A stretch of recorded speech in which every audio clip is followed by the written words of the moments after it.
Meus amados, paz do Senhor Jesus, Deus venha abençoar a vida de todos vocês grandemente. Amém? Eu quero ler aqui Gênesis, capítulo 2, o versículo 15, está escrito assim: E tomou o Senhor Deus o homem e pôs no jardim do Éden para o lavrar e guardar. Deus, depois de ter criado tudo, Deus cria o homem e coloca ali num lugar específico, o jardim do Éden, para um propósito, para lavrar, ou seja, cuidar daquilo que Deus criou e colocou na responsabilidade do homem, e não somente lavrar, mas guardar. Essa palavra guardar, ela é muito importante, pois essa palavra a gente vai ver ela introduzida dentro das Escrituras em quase todos os livros. O guardar é proteger, com o propósito de não permitir que alguém venha e tome aquilo que Deus nos concedeu. Então observe, Deus entregou a bênção na mão do homem. E o homem, depois que recebe a bênção, começa a lavrar, ou seja, a trabalhar. Há uma necessidade de trabalharmos em cima daquilo que Deus nos concedeu, com o propósito de fazer crescer e multiplicar mais e mais sobre a nossa vida a bênção que o Senhor nos concedeu. E guardar. Se há necessidade de guardar, se Deus falou que tem que guardar, é porque alguém vai sempre tentar tomar aquilo que Deus nos concedeu, que é a bênção de Deus para a nossa vida. Deus te concedeu e nos concedeu um ministério, tem que lavrar, ou seja, trabalhar em cima do ministério. Meditando na palavra de Deus, orando, jejuando, ministrando nas oportunidades dadas. Isso é trabalhar em cima daquilo que Deus nos deu. Há uma necessidade de trabalhar. Como também guardar, que é proteger. Porque sempre Satanás ele vai usar meios para tirar a bênção de Deus da sua vida. Seja um ministério, levando a pessoa a pecar, levando a pessoa a desobedecer a Deus. Seja um casamento, para a serva de Deus, Deus deu um esposo abençoado, o diabo vai se levantar para tirar o esposo ou tirar a esposa. O inimigo ele sempre vai se manifestar de alguma maneira para poder roubar a bênção de Deus sobre a sua vida. Então há uma necessidade de guardar. Guarde bem essa palavra. Reflita bem sobre esta palavra, guardar. O que significa proteger aquilo que Deus te deu. Proteger o teu ministério. Proteger o teu casamento, o teu relacionamento. Proteger os seus irmãos. Proteger a igreja do Senhor. Proteger tudo aquilo que Deus te deu. Para você zelar. Mas uma pergunta que devemos fazer é como nós temos que fazer para guardarmos aquilo que Deus nos deu, que são as bênçãos de Deus sobre a nossa vida.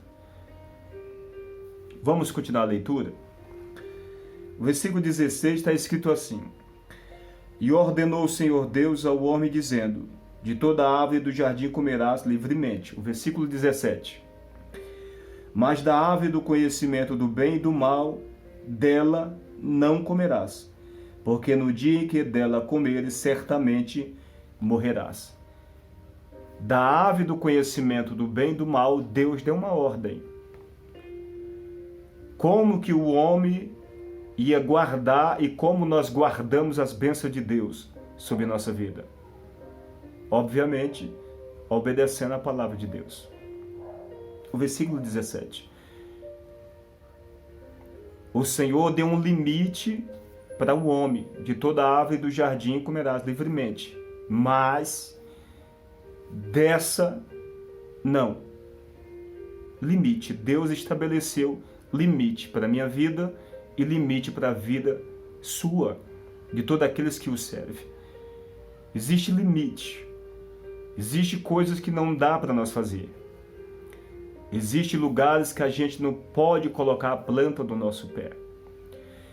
Existe coisa que nós não podemos mais falar. Existem relacionamentos que a gente já não pode mais entrar. Limite. Deus estabeleceu limite para os seus. Tem coisa que é não. Deus vai falar não. E por que que Deus fala não? Porque o não vai nos proteger. O não de Deus para Adão era para proteger Adão. E o não de Deus para a minha vida e para a sua vida, muitas vezes, é para proteger a nossa vida. Deus sabia que o inimigo, Satanás, ele haveria de se manifestar. Por isso Deus anteriormente, porque Deus ele antecipa aquilo que vai acontecer no futuro, pois ele é um onisciente, ele conhece o futuro. Então ele está aqui antecipando o que ia acontecer lá na frente. E não como, por quê? Porque um ser, por nome Satanás, ia induzir a eles, a Eva, como Adão, a fazer aquilo que Deus já tinha ordenado que não era para fazer. Então Deus sempre, ele avisa antes, porque ele conhece as astutas ciladas de Satanás. Então como é que eu faço para proteger as bênçãos de Deus? O que Deus me concedeu? Obedecendo a Deus. Como que eu guardo as bênçãos de Deus? Como é que eu guardo o meu ministério? Como é que eu guardo a minha vida? Como é que eu guardo a minha vida de santidade? Como é que eu guardo o meu relacionamento, o trabalho, a porta que Deus abriu? Obedecendo a Deus. Viver sob a palavra de Deus, ou seja, debaixo dessa autoridade. Nem tudo que o inimigo vai nos oferecer, ainda que muitas vezes brilha, é bonito e vem com um pouco de verdade, mas não com a toda a verdade. Porque você sabia que o diabo ele usa um pouco de verdade? Não existe verdade dele, como Jesus falou em João 8. Mas ele fala um pouco de verdade e oculta a mentira. Ou seja, ele faz parecer a mentira parecer verdade, com o propósito de induzir a mente do homem. E muitas vezes parece até mesmo ser Deus que está naquele negócio, naquela oportunidade, naquele relacionamento, naquela amizade. Mas, na verdade, o diabo ele está camuflado, escondido. Ele está ali trabalhando com a cilada para destruir a nossa vida. Então, proteja o que Deus te deu. Guarde o que Deus te deu, obedecendo a palavra de Deus. Deus abençoe e fique na paz do nosso Senhor e Salvador, Jesus.